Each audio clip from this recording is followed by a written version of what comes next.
Hi, I'm Zane with Zane Engineers Life. Now, it's Friday story time, and we're going to go back to the co op days. So, I'm working in plating and heat treating, and I have no idea what that is, but I'm doing my best. And cool story, not long after I start, my boss for the department actually quits. So now I'm in charge of plating and heat treating. And again, I have no idea what this is. Well, I get called down to the weekly production meeting, and on the way, I decide to cut back through the department and see what's going on. Because I sure as heck don't want to get down to the meeting, and the plating and heat treating department is burning to the ground, and I didn't know that. So, anyway, I'm cutting through the production floor, and I'm walking by this hot stamping machine, and bang! A part kicks out on the ground, and this guy yells, "Hey, grab that!" And I reach down and I put out my hand and it's super hot. So I reach up in his tray and I pick up this pair of tongs and I pick the part up and I put it back in his tray. And he goes, you're the only one that's ever done it like that. Well, a little later, I'm in the production meeting and I start looking around at some of the other engineers and I notice there's this little gear that's burned into a lot of people's hands. And then it hits me. This dude is checking us. He's seeing if we're educated or if we're intelligent. And apparently, a lot of people didn't pass the test. Anyway, so the meeting goes around the table and it gets to me. And remember, I'm in charge now of plating and heat treating. And I'm asked, hey, what's up with the whatchamacallit thingamajig machine? And I look at this big, angry plant manager who's towering over me. And I say, sir, if you would tell me kind of what that is and about where it's at in the plant and give me a minute, I'll go figure it out. And he said, I like you. Well, moral of the story, be straight with people and don't grab hot metal gears off the ground with your bare hands. Now, while I'm telling you the next part of the story, I need you to hit like and subscribe and connect with me on LinkedIn. Post in the comments if there's something you want me to talk about to help you in the future. Okay, so sometime later, I come out on the shop floor one day and I head back to heat treating and I start getting close and things are quiet. See, normally there's this massive heat treating furnace with all these gas burners and blowers and gates and lifts, and normally it's making all kinds of racket. Well, it's eerily quiet and frankly, it's kind of unnerving. And all I can hear is this occasional tap tap sound. Well, I round the corner and there's my buddy Stubb. He's about 1100 years old and he's super, super short and really stocky. And I guess you now know how he got his name, Stubb. That's right. When he was a kid in the 50s, he was super poor and he was a smoker. And so, since he didn't have any money, he would start fights with people that were smoking and then he would beat them up and take their cigarette butt off the ground and smoke it.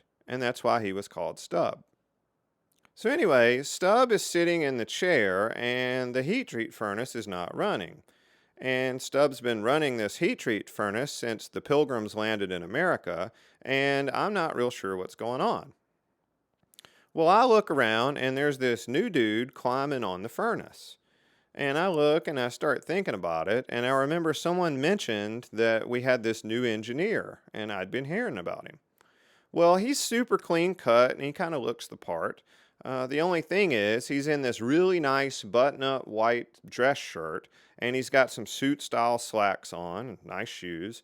And, the only thing is, if you've never been around a heat treat furnace, I want you to imagine hydraulic fluid and burnt ashes and soot and just epic levels of grime all mixed in this slidey little ooge that you just can't really wash off with soap and water. Well, dude is totally covered. His white shirt ain't white, and he's covered in sweat, and he's climbing up and down the furnace. And, well, I pull up a chair next to Stubb and sit down to watch the show. Well, after a few minutes of watching this, I finally turn to Stubb and I say, hey, what's going on? And he says, the heat treat furnace is down. And I say, sure. I mean, that checks out, right? I'm like, what's going on? And he's like, oh, the new guy's fixing it. I was like, hasn't he been here like a week? Yeah. And haven't you been working on this heat treat furnace like most of your life? Yep. Well, what's going on? Well, Stubb says, so I came in and the furnace was down, and this guy was already out here. And he told me that he'd fix it, and I said, well, I think I know what's wrong with it. And he very clearly told me that he had a degree and a piece of paper and that I needed to sit down. So I just sat down and he said he would fix it. Well, Stubb, I asked, do you know what's wrong with it? And he said, sure. And I said, well, what's wrong with it? And Stubb said, well, you need to flip that lever over there on the side 2 times to the right. Well, needless to say, at some point, the angry, huge plant manager came out and told Stubb to fix the stupid furnace and told Dude to get out of the way. And needless to say, Dude did not make it to his 3rd week. So, morals of the story, the world will check you, and you need to keep your wits and think it through so you don't burn your hand. And a piece of paper saying you have a degree means nothing. You need to talk to people and treat them as equals. That's the way to solve problems. See, one of the first things that I learned to do when I walk into a customer's plant is to ask to speak to the graybeards. You know, the dudes with the gray, long beards, the ones that've probably been there as long as the plant's been there. Maybe they were there when it first went in.